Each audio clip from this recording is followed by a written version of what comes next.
E olá, vocês estão a mais episódio no Pokémon Horizon Review Podcast, com os episódios 5 e 6. Para quem não sabe como funciona ainda, eu irei basicamente citar tudo o que acontece no episódio e dar as minhas opiniões sobre. Então, sem mais delongas, porque geralmente eu delongo demais, vamos ir para o episódio 5, que é o primeiro episódio que eu irei falar nesse episódio. Se você não tiver visto o episódio 1, onde eu falo do episódio 1 e 2, e o episódio 2, onde eu falo do 2 e 3, tá tudo no canal, você pode achar. Mas quem quiser ver o episódio 5, vamos começar já com o Roy, que tentou invadir o dirigível, no caso. Eu anotei nave, não sei porque eu anotei nave. Isso também serve para expressar o que eu disse no final do episódio 4. Eu não sei porque o Roy não só fica com eles logo no dirigível. Primeira coisa que ele faz no episódio 5 é tentar invadir o dirigível.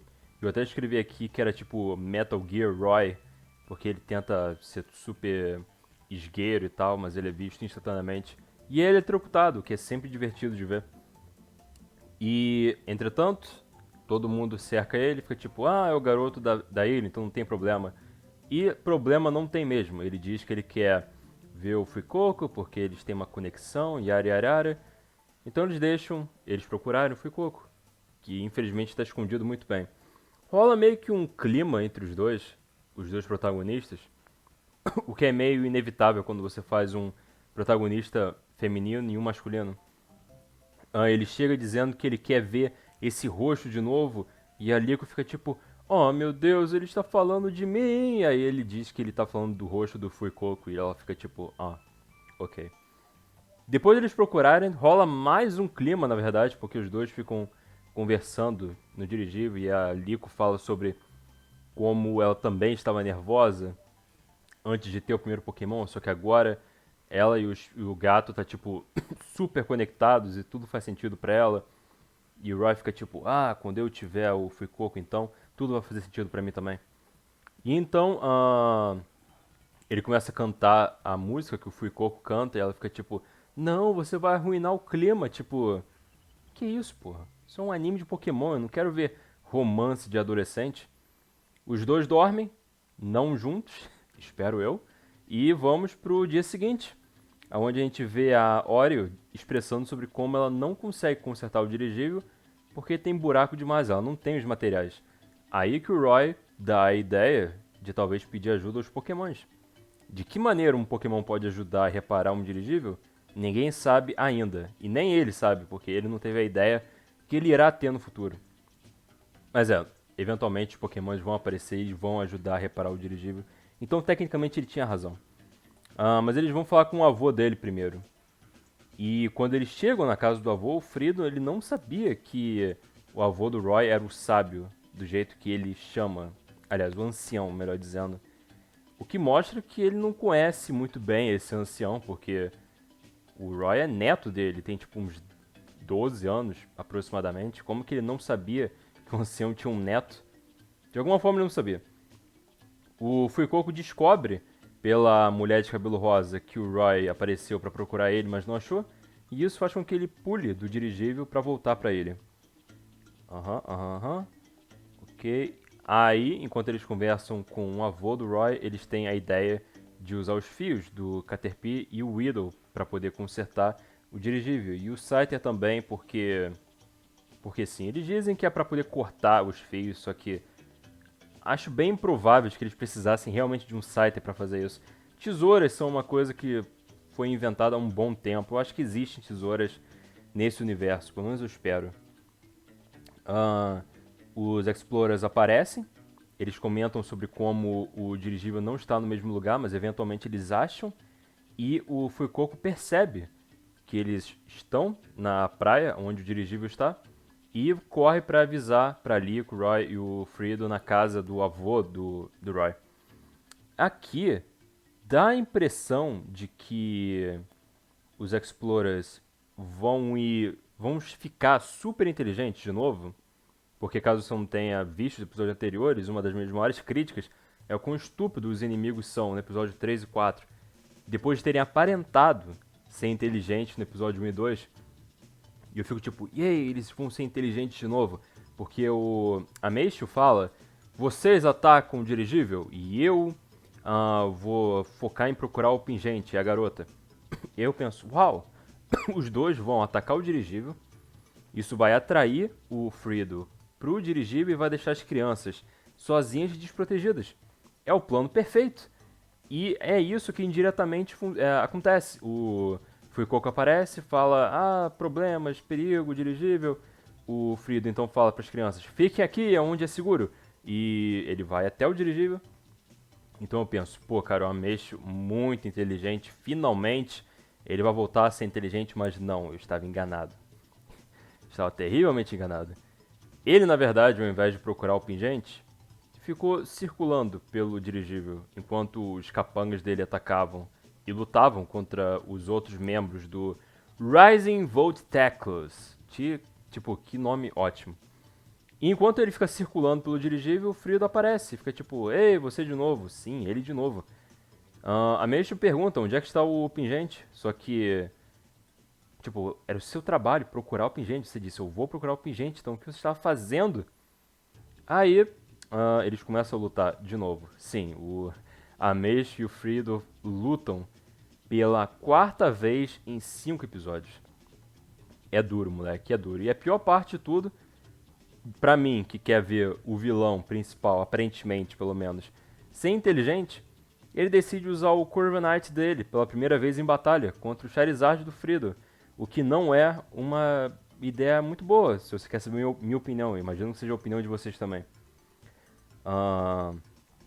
A vilã, mulher dos Explorers, que ainda não tem um nome oficial, pelo menos não foi dado ainda em nenhum episódio, por sinal, ela vê por onde o Fredo aparece e então supõe que as crianças devem estar ali. Eu não vou julgar muito, porque tecnicamente ela tem razão, só que eu não vejo muita lógica a respeito disso. Tipo, o Fredo e as crianças, eles não são conectados um com o outro. Não é porque ele estava lá que significa que as crianças precisam estar lá também, necessariamente. O episódio anterior foi todo sobre ele procurar as crianças na ilha, o que mostra que ele nem sempre está perto delas, mas enfim, ela tá certa, então eu vou fingir que foi uma decisão inteligente dela por enquanto. Hilariamente uma cena, a mulher de cabelo rosa manda a chance dela atacar um Rhydon no soco, o que não é tipo o movimento certo at all. A gente corta as crianças na floresta pedindo pros Pokémons ajudarem. É aí que a mulher Explorer aparece para poder confrontar as crianças. E a Liko faz do... você pode ir com os Pokémons e eu fico aqui distraindo ela. E aí o Roy fica tipo, beleza. E aqui é um ponto muito estranho, porque o Fredo, ele demora um pouco para poder chegar até ele. Eu sei que parece que eu tô pulando etapas do episódio, mas isso é porque tem muita batalha envolvida nesse episódio. E eu não vou ficar narrando batalha, tipo... então ele usou Hurricane com Corviknight no Charizard. Não tem por que eu fazer isso. Eles lutam e ninguém vence ninguém, só fica naquela trocação franca. E detalhe é que a Oreo tem um Metagross, mas ela não usa o Metagross direito, o Metagross não fez nada ainda nessa série. Então, que desperdício de um bom Metagross. E eu queria falar sobre como o Fredo demora um pouco pra chegar, porque o Roy aparece instantaneamente. A Liko fala, Roy, vai até ele enquanto eu distraio ela. Aí ele, beleza, corta pra ele e ele já está lá. Tipo, uau. Mais rápido ainda, os Pokémons trabalham pra poder consertar o dirigível, que fica perfeito em um estalar de dedos. Quem diria que só a única coisa que precisa pra poder consertar um dirigível é um pouco de tail, não é mesmo? Nossa, se pelo menos eles tivessem percebido isso antes. Depois da mulher ter ficado a madrugada inteira trabalhando. Só teia de Pokémon. Só isso era o bastante. Ok, outra coisa que eu anotei. Sim. Depois disso, a Liko aparece na praia. Aí você fica tipo, meu Deus, o que aconteceu com a mulher Explorer? A pior coisa que pode acontecer com um vilão. Ela perdeu a batalha fora de cena. Corta pra uma imagem dela com o Golduck nocauteado e ela tipo, eu odeio esse gato e... Ela perdeu fora de cena. Quando você é um vilão e alguma coisa desse tipo acontece pra você fora de cena, é melhor você só desistir. Não tem realmente uma volta pra você depois disso. O Roy tenta usar o Free Coke em batalha contra o Rhydon do cara, o que é tipo um ótimo movimento também, bom trabalho. Dá pra ver que esse anime respeita muito as vantagens de tipo entre os Pokémons. E ele descobre que para poder fazer o Fuecoco usar ataques, tipo Ember, por exemplo, ele precisa cantar antes para motivar o Fuecoco. O que é muito lixo, tipo, sério mesmo que você precisa fazer um canto só para esse Pokémon usar o mais básico de todos os ataques tipo fogo? Eu sei que o lance dele é o canto e tal, mas isso parece um pouco de trabalho demais para você só usar Ember. Se ele tivesse pelo menos usado um Flamethrower para poder, tipo, valer a pena o esforço, mas não, ele só usou Ember, tipo, uau, quanto trabalho para nada. Eu anotei aqui também como os vilões realmente caíram de conceito.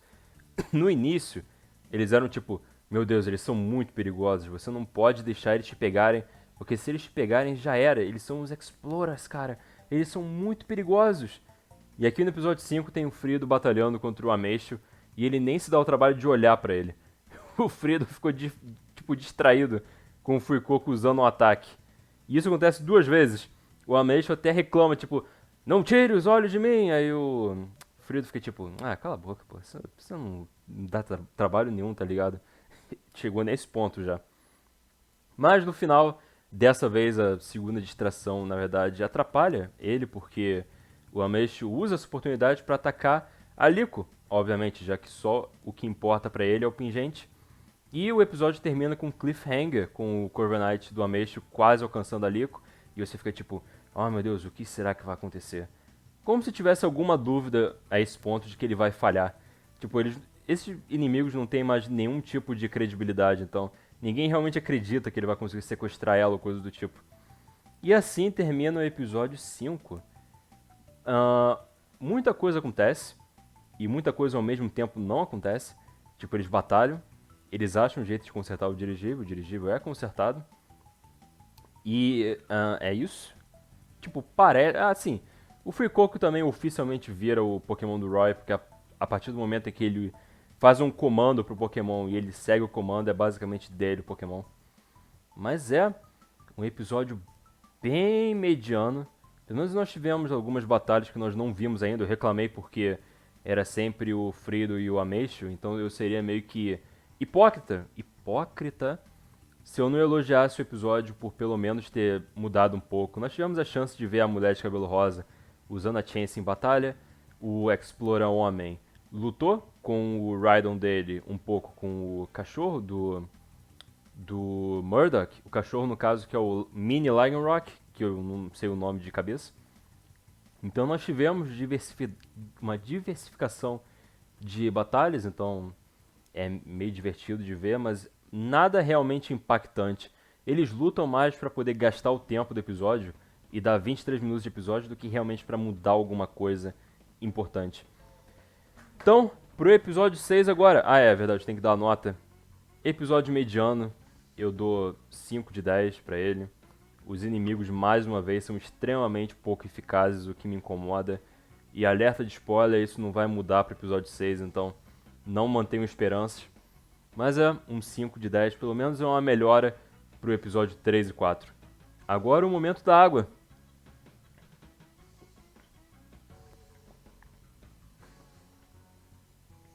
Ok, episódio 6. Imediatamente, de volta pra cena com o Corviknight chegando na Liko. E mais uma vez ela salva pelo pingente, que cria aquela barreira foda.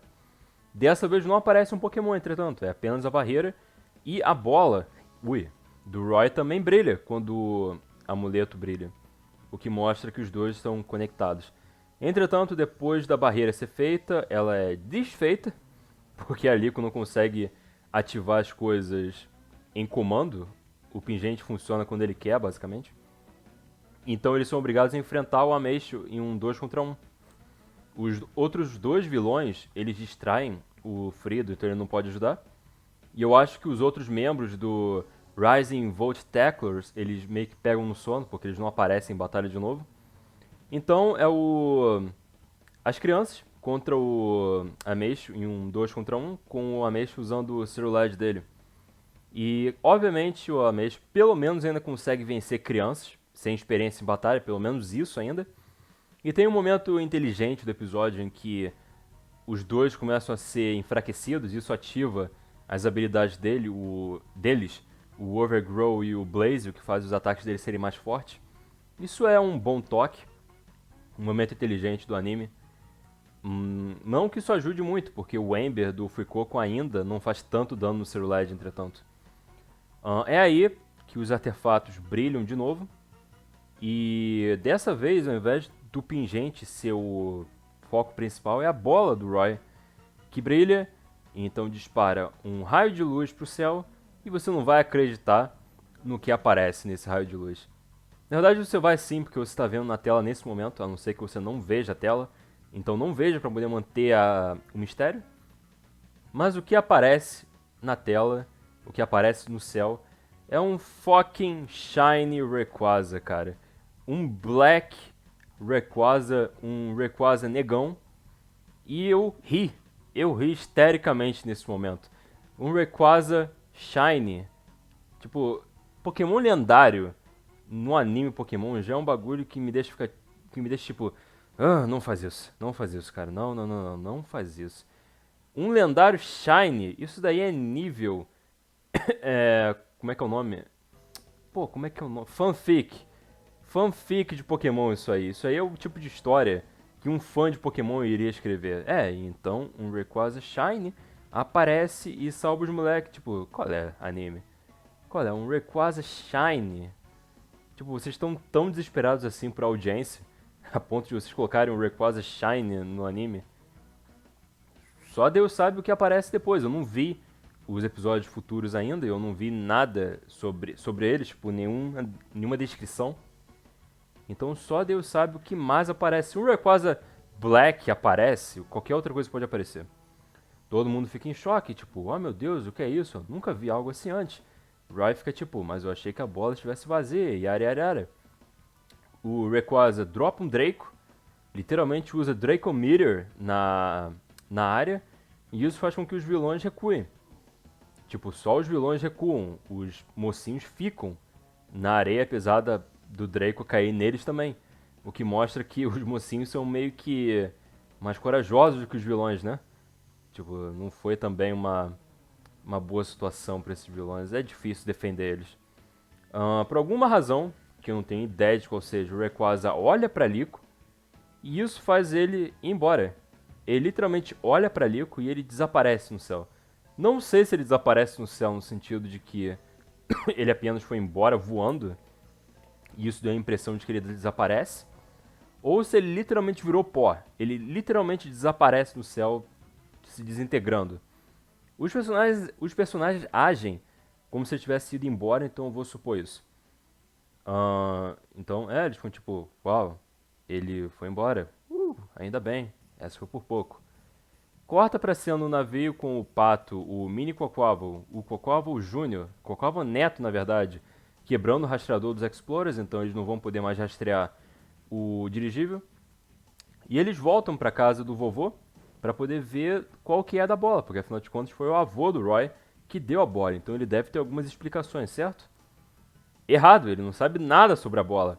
Ele diz que a única coisa que ele sabe sobre a bola é que ele achou a bola quando ele era uma criança. Ele ouviu a lenda dos treinadores lendários, mas ele achava que era só um mito. E o Roy eventualmente pediu a bola pra ele e ele só deu. E é isso. É só isso de explicação que a gente vai ter. Um Rayquaza Black aparece e a gente não vai ter explicação.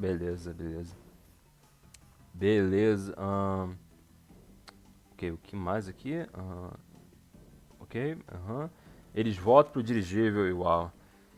Roy decide que ele quer muito que o Fuecoco seja o Pokémon dele. E ao invés de ele entrar no dirigível e só pedir: Ei, Fuecoco, você pode ser meu Pokémon, por favor? Ele decide gritar do lado de fora do dirigível: Fuecoco, eu quero ser o seu Pokémon. Aliás, eu quero que você seja o meu Pokémon. Nossos sentimentos estão unidos. Ele começa a falar um monte de groselha, gritando pra caralho. Infelizmente, o Roy, ele é aquele personagem que é entusiasmado. Ele é animado, ele gosta de fazer as coisas, ele gosta de ação. Mas isso significa também que ele tem um arquétipo de personagem barulhento. Ele grita muito, ele é muito irritante. E é nesse momento que eu oficialmente fico tipo, mano, eu odeio esse personagem.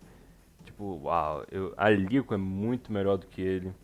Mas infelizmente parece que ele vai ter tanto tempo de cena quanto ela, o que é terrível.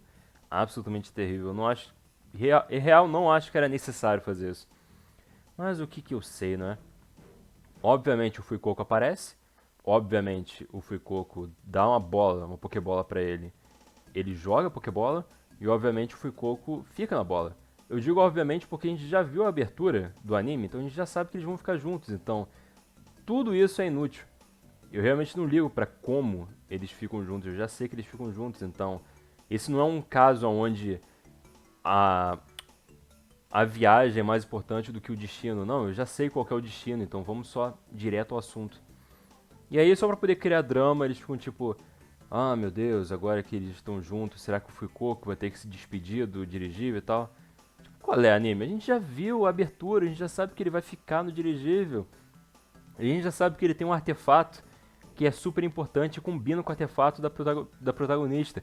É óbvio que ele vai ficar no dirigível, esse drama é inútil, é só perda de tempo. E aí ele decide, eu adoraria ir pro dirigível, mas eu não sei se meu avô vai deixar. Bro, a gente já viu a abertura, a gente já sabe. Enfim, o avô dele obviamente aparece logo quando eles estão falando sobre isso. O Roy explica que o sonho dele é ir em uma aventura e achar o Rayquaza Black, o Rayquaza do Gueto, o que é uma péssima notícia pra mim, porque significa que esse Rayquaza vai voltar. Péssima notícia e péssima motivação. Mas ele também diz que o Fuecoco tem o desejo de ser tão forte e tão legal quanto o Charizard. Não é difícil de cumprir isso. O Charizard é um Pokémon bem ruim. Inclusive, se você for ver, o Scaled é OU enquanto o Charizard é PU. Então, não é real não é tão difícil cumprir isso. E o avô do Roy decide que deve deixar ele ir em virtude disso. Ele está dando o desejo do Foucault como uma importância para ele. E isso significa que ele cresceu um pouco, aparentemente. E depois disso a gente corta pro centro de comunicações, o local secreto, não sei nem como chamar, dos Explorers, onde o Ameixo faz o relatório dele, informando pro seu chefe o que aconteceu. E essa é a melhor cena do episódio, ouso dizer que é a única boa e que vale a pena ser vista. O chefe, o Gideon, não é mesmo? Deixa eu ver se é o nome dele mesmo. Gideon. Pera aí. Gibeon, ok. Gideon é o cara do Scott Pilgrim. Gibeon decide que o Ameixo ele não serve para fazer o trabalho. Então, depois do relatório, ele diz que agora o Spinel vai fazer o trabalho. E a gente vê a silhueta de vários outros membros dos Explorers, o que significa que o Ameixo não apenas não era o chefe, e não apenas ele não é apenas o capanga do chefe, mas ele é apenas um dos capangas do chefe. E aparentemente ele é o mais fraco entre eles. O que meio que explica então por que ele tem sido tão bunda, porque o anime já estava preparado para poder substituí-lo. E dá pra ver que ele é claramente o mais respeitado do grupo, todo mundo fica tipo, quem diria que você iria perder, hein? Tu é um merda. E o Ameixo fica tipo, ele claramente é o menor de todos os vilões que essa série vai mostrar. Ainda bem, porque nós precisamos de vilões novos depois do que anda acontecendo. Entretanto, o Ameixo deixa claro que ele ainda irá ir atrás do Pingente, mesmo que o chefe dele não queira. Para finalizar, a gente tem uma cena emocionante, inútil, do Roy se despedindo das pessoas da ilha. Quem liga? É verdade, também tem uma outra cena que eu achei super idiota. Isso foi no episódio anterior. Vamos voltar pro episódio 5 por um minuto. O Roy, por algum motivo, realmente se importa muito em defender o dirigível. Porque ele fica tipo, essa é a casa do Fuecoco, é a casa da Liko. Eu não posso deixar que eles façam qualquer coisa que eles queiram. Eu fiquei tipo, mano, você conhece esses caras por um dia. Um dia. E você já se sente tão investido assim em defender eles? Qual é, velho? Não dá pra acreditar em nada do que esses personagens fazem. De volta pro episódio 6, ele chora, porque ele fica tipo, eu vou sentir a falta de vocês e tal, saudade. E é isso pro episódio 6. Eles olham o pôr do sol e lá eles vão. Dessa vez em direção a Paldea, aparentemente, a não ser que outra coisa aconteça pra interromper eles. Então esse foi um duro episódio de se assistir. O Rayquaza Black, que é uma das coisas mais estúpidas que eu já vi na minha vida, um negócio nível filme Pokémon, que não é canônico, por sinal. Filme de Pokémon nunca foi canônico, então por causa disso ele sempre pôde se dar essas liberdades. Isso aqui é um episódio do anime, entretanto, então seria melhor se ele não tivesse se dado essas liberdades. Além disso, tão pouca coisa acontece. O episódio anterior era cheio de batalhas e nesse, o episódio mal começa. O Ameixo começa a chutar a bunda por tipo 3 minutos. O Rayquaza aparece e ele já vai embora. Ele nem tenta entrar em conflito com o Rayquaza. Tipo, lixo. E depois disso foi só um monte de conversa que não leva a lugar nenhum. O avô do Roy não sabia absolutamente nada da bola. É tão broxante porque você fica implorando por explicações. Como que diabos isso aconteceu? E ele não dá nenhuma. Isso fica tipo, bro, eu não acredito nisso.